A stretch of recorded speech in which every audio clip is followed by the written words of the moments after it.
This episode is brought to you by Marvin Planning Consultants. Marvin Planning Consultants, established in 2009, is committed to their clients and professional organizations. Their team of planners has served on chapter, division, and national committees, including as the Nebraska chapter president. In addition, they are committed to supporting their chapter in various APA divisions.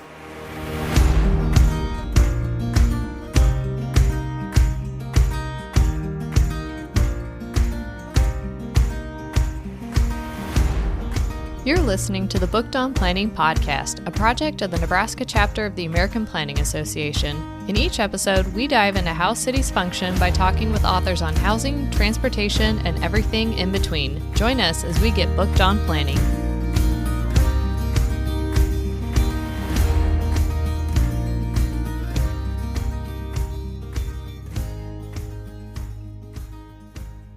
Welcome back, bookworms, to another episode of Booked on Planning. This month's article episode continues our conversation on gentrification following our talk with Dennis Gale on the misunderstood history of gentrification released 2 weeks ago. If you haven't listened to that episode, make sure to add that to your podcast queue to listen to next. For today's episode, Jennifer and I read 3 articles from the past few years that get into the more recent trends on gentrification. The first article, What is Gentrification? From Planetizen, attempts to define the complicated term itself. The article starts by stating, the meaning of the term can vary greatly depending on context, like in the most commonly discussed U.S. example, when relatively wealthy white residents move into neighborhoods previously populated by lower-income individuals and communities of color. As we discussed with Dennis, this is what we struggle with the most when we are talking about gentrification. It often gets thrown at redevelopment projects, in my experience, without any genuine thought given to the individual project. I was not entirely sure how a redevelopment project that revitalized an area that was once a palmed out industrial brownfield and is now a vibrant mixed use area with an affordable housing requirement built into it was gentrification, but we've certainly had that term thrown at us before. But after reading this article, I can understand the origins of the term and can understand again what people are meaning. But I always felt like there needed to be an actual displacement for true gentrification to occur. And I never really sat down and thought about where the term came from or what it truly meant beyond the basic result of it, but came to understand after reading The Misunderstood History of Gentrification that it first appeared in 1964 in a collection of essays by Ruth Glass discussing change in London. In Gale's book, he points out the term is connected to the label of wealthy upper-class English, the gentry, hence gentrification. When they started taking over modest neighborhoods and upgrading them to fit their status, they were then gentrifying the area. I appreciated the art, the cover art that this article uses. It's a photo of a sign that says gentrification in progress. There will be cupcakes. And I feel like this is very appropriate for the context that it is portraying, i.e. the social, cultural, and economic changes that occur when a large number of relatively wealthy residents move into the neighborhood. The threat of a cupcake shop coming into a neighborhood is sort of the let them eat cake of our modern day. I do appreciate that this article points out that it is important to distinguish the general discussion around gentrification that occurs in everyday conversation and typically has a political tilt to it versus the academic conversations. Although the article also points out how difficult it can be to try to use data and metrics to quantify the impacts of gentrification. So it's really a nebulous topic that doesn't really lend itself to quantification very well. Yeah, it's not only hard to track why people move from a neighborhood, whether it's by choice or by need, the way you measure it can also make it seem like no issue is present or a major issue is present. Evidence can also become contradictory, like whether gentrification is more likely in neighborhoods with a significant population of white residents, as a study for the city of Chicago revealed, or whether it's higher in neighborhoods with a higher percentage of minority residents.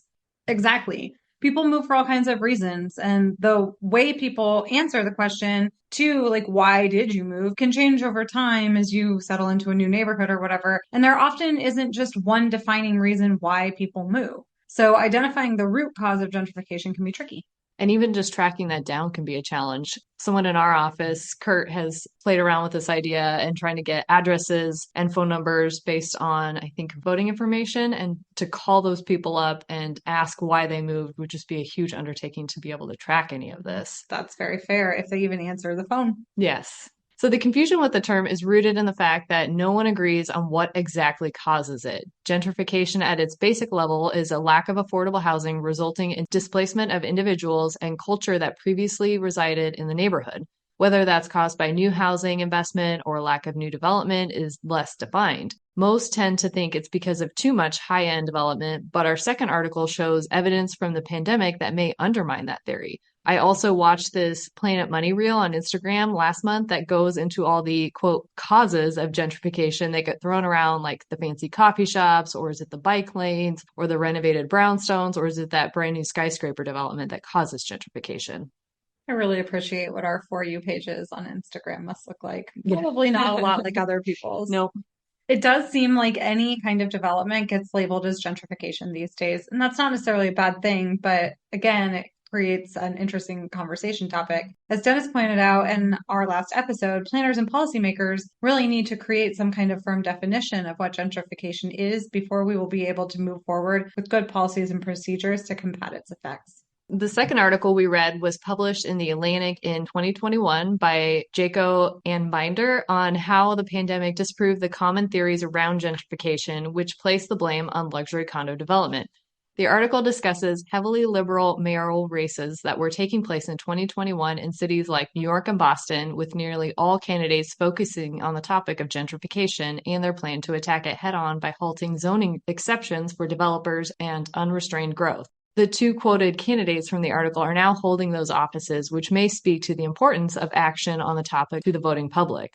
The campaign that I thought was most interesting was Scott Stringer's as he campaigned to be mayor for New York City. It was interesting to see a career politician campaign on being like a revolutionary platform. And even more interesting to me, Stringer was the New York City's comptroller. So he was very aware of the city's financial status and should have known what was happening in the city was multifaceted, not just an issue of developer incentives and the quote unquote, his words, gentrification industrial complex. But even more interesting, I think, in general, though I thought Scott's was the most, was Michelle Wu's, who is Boston's current mayor. She called to eliminate Boston's planning and development agency.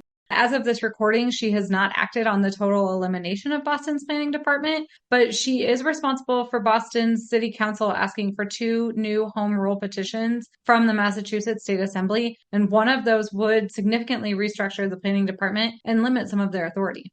The article goes into the history of the earlier growth revolt movement of the 70s, when most people think of the first instance of gentrification surfaced. If you listen to our last episode, though, you'll learn that gentrification was actually underway in several major cities 50 years earlier. The discussion is around the range of political backgrounds that all came out against unrestrained growth in their communities, from historic preservationists and conservationists to tenants. My favorite quote was from a 1973 Planning Journal article that said, at a local zoning hearing, you might find on one side an elderly dowager who's voted straight Republican since McKinley and her granddaughter from a commune where they live on nuts and berries. Both are seeking to stop new development.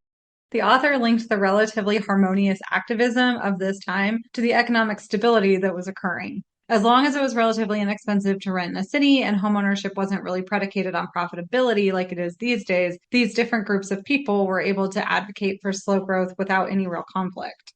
The article describes the same trend that took place in embryonic gentrification of the early 20th century as occurring in the 1980s and 1990s as downtowns became popular again. It wasn't massive new condo construction that displaced residents, but instead employees of the firms moving back downtown that were buying old homes in marginalized areas and upgrading them to suit their needs. This pushed out lower income households into the suburbs, creating the very well-known drive until you qualify situation in major metro areas. This article actually takes a stab at defining gentrification, stating, but if gentrification is defined as demographic transition toward wealthier, whiter residents, this approach, meaning limiting new growth, makes for a poor policy approach. As Stephanie was saying, it wasn't the massive high-rise apartments or complexes that were pushing people out of their neighborhoods. It was actually the influx of new middle class flipping already existing housing units. So my favorite quote from this article was the telltale sign of a neighborhood in transition isn't actually a yoga studio or a high-rise apartment building. It's an old row house that is meticulously renovated, painted the avant-garde yet inoffensive shade that Amanda Colson Hurley memorably called Flip House Gray. Which you find all over HGTV. Yes, you do. It's such an ugly color. Our last article was an interview with author Leslie Kern on her book Gentrification is Inevitable and Other Lies. The interview begins by addressing the wave of remote work and its impact on gentrification. Kern mentioned this is bringing the issue to smaller cities that weren't seeing high rates before, but with the ability to live anywhere, people are moving to smaller, more affordable cities. Investors are now buying up buildings and renovating them for higher rents. Kearns also notes that different cities have different pressures that are leading to gentrification. And I sometimes think that we miss that in our conversation. She talks about how tourist gentrification and issues around short-term rentals are creating problems in cities like Barcelona, but equally how disaster-related gentrification, like in New Orleans, is starting to have an impact on certain cities. This makes sense as we are seeing more and worse disasters strike, and new development comes in to replace what was lost, but there's little or no effort to protect the former residents or ensure affordability of a newly developed area, or oftentimes even ensure that that new development respects and pays homage to the area that was once destroyed. One point Kearns makes that I think is so important for anyone working in communities is that we should be adding amenities to neighborhoods to make them better. But the difference between gentrifying amenities and those that actually help local residents is whether they were part of the process to add the amenities in the first place. If we add a park to a neighborhood without asking, we're in essence doing it to attract others to the area to show how nice it is. But if we ask the neighborhood what they need, it gives them a sense of ownership over it.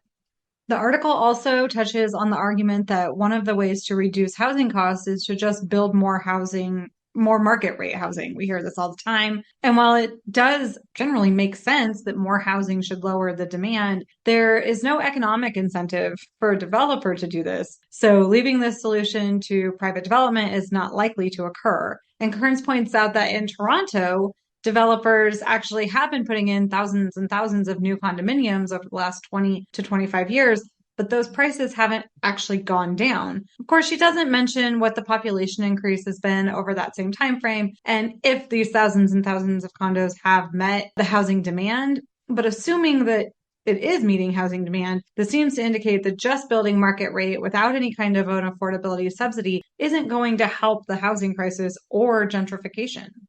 And she also mentions that our community development process is flawed, that we rely on whomever can attend the public hearings to make decisions about new developments. And we should be thinking of other processes for ensuring we don't just hear from residents that have the time, the energy, and the social networks, and those that will be impacted the most, and making our meetings more accessible and our public engagement processes, which in long range planning, we do a really good job of going out and asking the public and involving them in our long range visions. But it's just so hard with development projects and the high turnover of getting projects through and meeting your legal time limits on things that it's hard to get the community engaged on these individual developer-led projects. Yeah, and since we have that short time turnover, it's often so much extra work. It's worth it, we understand, but Stephanie and I are working on a housing project here in the city of Lincoln and trying to put good conscious effort into who's in the neighborhood, what times could we meet with them, what would that look like, how can we meet them on their level instead of asking them to come to city council has been rewarding, but a lot of effort and energy. Yeah. We hope you enjoyed this conversation on the topic of gentrification as discussed in 3 recent articles. You can find links to those articles in the show notes below. Remember to subscribe to the show wherever you listen to podcasts, and please rate, review, and share the show. Thank you so much for listening, and we'll talk to you next time on Booked on Planning.